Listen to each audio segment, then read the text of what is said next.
इस लेक्चर में हम type of operator with respect to functionality देखेंगे। इससे पहले वाला जो लेक्चर था उसके अंदर हम अरिथमेटिक ऑपरेटर, लॉजिकल ऑपरेटर और रिलेशनल ऑपरेटर्स के बारे में डिस्कशन कर चुके हैं। तो इस लेक्चर में हम ये जो हमारे पास लास्ट पे 3 ऑपरेटर्स लिखे हुए हैं, assignment operator, increment and decrement operator और एड्रेस ऑफ ऑपरेटर, इसके बारे में बात करेंगे।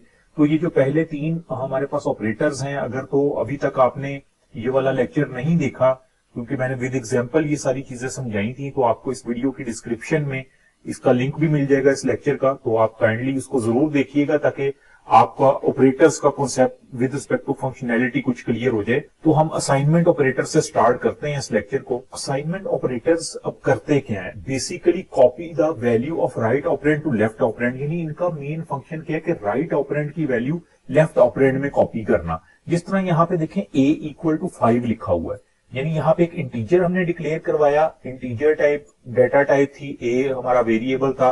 तो हमने, इसका मतलब है कि हमारे पास रैम में एक मेमोरी लोकेशन बन गई a के नेम से, ठीक है। और ये a इक्वल टू 5 का मतलब है उसके अंदर 5 वैल्यू पड़ी हुई है।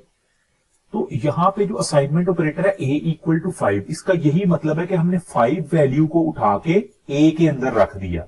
a क्या है? एक वेरिएबल है जिसमें इंटीजर टाइप डेटा आएगा। जिस तरह ये देखे मैंने ये बनाया, तो ये बात आपने बस इसमें मेन जो है याद रखनी है कि हमेशा जो हमारे पास राइट वाली वैल्यू होती है ना, वो लेफ्ट साइड पे जो ऑपरेंड होगा उसके अंदर वो वैल्यू ऐड होगी, या उसके अंदर वो वैल्यू हम शो करेंगे, या हमारी मेमोरी लोकेशन जो भी होगी उसमें वो वैल्यू जाएगी।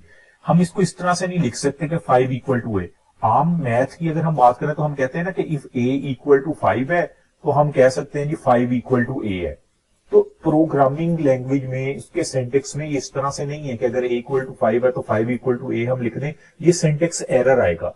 सिंटेक्स एरर क्यों आएगा कि देखें, अगर मैं 5 इक्वल टू a लिखता हूं, या जिस तरह से ये लिखा हुआ 5 इक्वल टू a, इसका क्या मतलब है? 5 इक्वल टू a, इसका तो ये मतलब है ना कि मैं ये कह रहा हूं कि ये जो हमारे पास 5 है, इसके अंदर a की वैल्यू मैं स्टोर करवा रहा हूं। तो अब 5 के अंदर मैं a की वैल्यू कैसे स्टोर करवा सकता हूं? 5 नाम की, इस तरह से मेरे पास तो कोई मेमोरी, रिजर्व मेमोरी स्पेस नहीं है, क्योंकि हमें पता है ना इमीडिएट वैल्यू के नाम से तो ना हमने कोई वेरिएबल डिक्लेयर किया है, और ना ही 5 के नाम से कोई हम वेरिएबल को डिक्लेयर कर सकते हैं। तो इसलिए आपने हमेशा याद रखना है कि जब वैल्यू आपने असाइन करनी है, मसलन a इक्वल टू 5 है, या 2.3 है, बेशक फ्लोट वैल्यू है, तो ये चीज जहन में रखनी है। जो वैल्यू आप ऑपरेटर के राइट साइड पे, यानी असाइनमेंट ऑपरेटर के राइट साइड पे लिख रहे हैं, वो वाली वैल्यू हमारे जो असाइनमेंट ऑपरेटर के लेफ्ट साइड के ऊपर जो ऑपरेंड है उसके अंदर वो वैल्यू ऐड होगी, या उसमें वो वैल्यू स्टोर होगी। जिस तरह यहां पे मैंने बताया a इक्वल टू 5 है, तो इसका मतलब है ये जो 5 वैल्यू है ये a में स्टोर होनी है, और a क्या है? एक वेरिएबल है जिसकी डेटा टाइप इंटीजर है। नेक्स्ट बात करते हैं जी इंक्रीमेंट एंड डिक्रीमेंट ऑपरेटर की। बहुत पॉपुलर ऑपरेटर है प्रोग्रामिंग में। जब भी स्पेशली C++ का आपको कोड नजर आएगा तो अक्सर आपको ये ऑपरेटर्स भी उसमें नजर आ रहे होंगे। तो ये ऑपरेटर है क्या, इनका बेसिक फंक्शन समझते हैं, फिर हम अपने प्रोग्राम के अंदर जाके भी इनको देखेंगे यूज करके कि कैसे ये हमें रिजल्ट प्रोवाइड करते हैं। तो सबसे पहले तो देखें, लिखा हुआ increment operator add value by 1, decrement operator subtract value by 1। इसका मतलब है जहां पे ये प्लस प्लस का हमें साइन नजर आएगा, हम इसको कहेंगे इंक्रीमेंट ऑपरेटर है। माइनस माइनस वाला 2 दफा माइनस लिखा होगा, इसका मतलब है डिक्रीमेंट ऑपरेटर है। और इंक्रीमेंट का मतलब है कि जो भी वैल्यू है उसमें 1 ऐड हो रहा है, और डिक्रीमेंट का मतलब है जो भी हमारे पास वैल्यू होगी उसमें से 1 माइनस हो रहा है। ये तो 2 पॉइंट क्लियर हो गए। उसके बाद यहां पे आगे हमारे पास आ जाता है, both increment and decrement operator can be used as pre and post, यानी प्री इंक्रीमेंट और पोस्ट इंक्रीमेंट। किस तरह से? अगर तो देखें किसी वेरिएबल से पहले हमारे पास प्लस प्लस का साइन है, ठीक है, तो इसका मतलब है कि ये प्री इंक्रीमेंट है। और अगर वो प्लस प्लस का साइन बाद में है तो इसका मतलब पोस्ट इंक्रीमेंट है।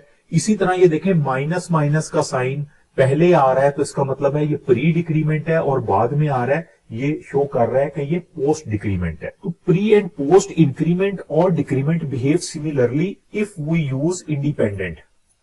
यानी अब इनमें जेहन में यही क्वेश्चन आएगा ना हमारे कि इनमें फर्क क्या है, अगर पहले प्लस प्लस लिखें या बाद में लिखें तो डिफरेंट इसमें क्या आता है। तो अगर तो हम इनको इंडिपेंडेंट यूज कर रहे हो तो इसका मतलब है कि ये बेशक आप प्लस प्लस पहले लिखें या बाद में लिखें कोई फर्क नहीं पड़ता। लेकिन अगर ये जो आखिरी पॉइंट अब इसमें लिखा है, it behave differently if use in some expression और विद सम ऑपरेटर्स। अगर हम इसको किसी और ऑपरेटर के साथ यूज करेंगे या किसी एक्सप्रेशन के अंदर हम यूज कर रहे होंगे तो फिर इनका मीनिंग चेंज हो जाएगा।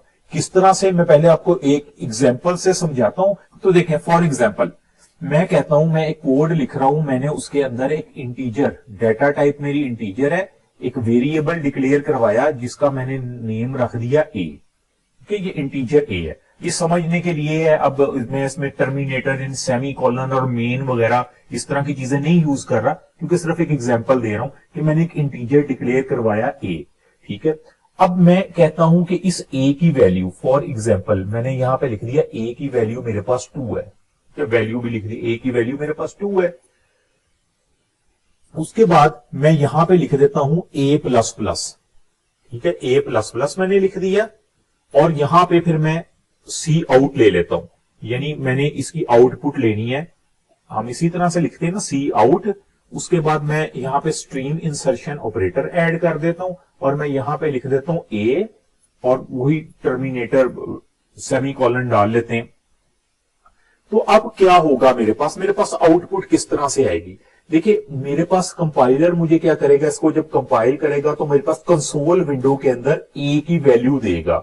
ए की वैल्यू क्या है, हमने कहा कि ये प्लस प्लस का साइन आ रहा होता है, इसका मतलब है हमारी जो वैल्यू है उसमें 1 ऐड होना है। तो ए, तो हमने ये जो चीज लिखी है ना, इसका मतलब क्या है, थोड़ा सा और डिटेल में चलते हैं। मैंने लिखा इंट ए, इसका मतलब है मेरे पास मेरी रैम के अंदर एक मेमोरी, नेम्ड मेमोरी कंटेनर या नेम्ड मेमोरी लोकेशन डिफाइन हो गई ए के नेम से। उस ए के अंदर जो डाटा आएगा वो इंटीजर टाइप होगा, यानी इस ए के अंदर जो डाटा होगा कोई इंटीजर वैल्यू होगी, और वो वैल्यू मैंने यहां पे बता दी 2। इसके अंदर इस वक्त वैल्यू पड़ी हुई है 2। फिर मैंने लिखा ए प्लस प्लस, इसका मतलब है उस वैल्यू के अंदर 1 ऐड हो जाएगा। जब उस वैल्यू के अंदर 1 ऐड हो जाएगा, पहले 2 था, 1 ऐड हो गया, वहां पे तो मेरे पास वैल्यू हो गई 3। अब जब मैं सी आउट में आया, यानी कंसोल आउटपुट जो मेरे पास है, ए की वैल्यू मैंने डिस्प्ले करवानी थी, ए की वैल्यू तो 3 हो चुकी है, जिस तरह हमने देखा कि उसमें तो ऐड हो गया हुआ 1, तो मेरे पास आउटपुट में क्या आ जाएगा 3। ठीक है, ये मेरे पास आउटपुट में आ जाएगा। अब हम ये करते हैं, मैं यहां से इसको करता हूं इरेज, इसको मैंने इरेज कर दिया। यहां पे मैं प्लस प्लस का साइन पहले ऐड कर देता हूं, यानी प्री इंक्रीमेंट, प्री इंक्रीमेंट कर लिया। अब इसका क्या मतलब, अब क्या रिजल्ट चेंज होगा, पहले तो हमारे पास 3 रिजल्ट आया था अभी जो हमने किया। अब हम देखते हैं फिर वही बात कि ए मेमोरी में एक लोकेशन एक डिफाइन हो गई जो कि ए के नाम से, उसमें इंटीजर डाटा आएगा, उसमें 2 पड़ा है।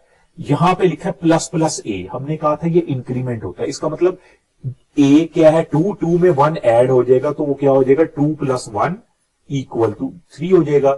और जब हम इसको आउटपुट में लेंगे ए की वैल्यू, तो हमारे पास रिजल्ट तो 3 आएगा। पहले भी रिजल्ट 3 था, अब भी रिजल्ट 3 आ रहा है। इसका मतलब है कि ये जो हम इंक्रीमेंट ऑपरेटर कह रहे हैं, बेशक ये प्री इंक्रीमेंट हो या पोस्ट इंक्रीमेंट हो, अगर तो ये इंडिपेंडेंट यूज कर रहे होंगे तो हमारे पास रिजल्ट सेम आएगा, कोई फर्क नहीं पड़ता कि प्लस प्लस का साइन पहले है या बाद में है, जिस तरह आप यहां पे देख सकते हैं, क्योंकि ये हमने सिंगल इसको यूज किया है। अब हम दूसरा केस ले लेते हैं।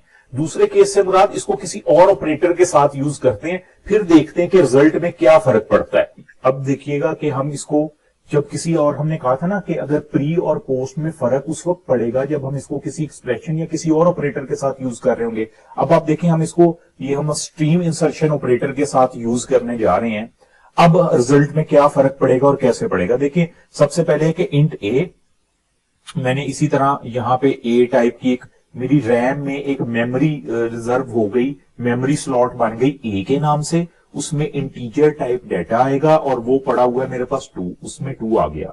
सी आउट में मैंने कहा कि मेरे पास ए को प्रिंट, ए प्लस प्लस को प्रिंट करवाया जाए। तो जब कंपाइलर यहां पे आया सी आउट में, उसने देखा यहां पे ए है, उसने मुझे ए की वैल्यू रिटर्न कर दी जो कि 2 थी, और उसके बाद प्लस प्लस का साइन था, इसका मतलब उसने मेमोरी लोकेशन में 1 ऐड करवा के 3 रख दिया।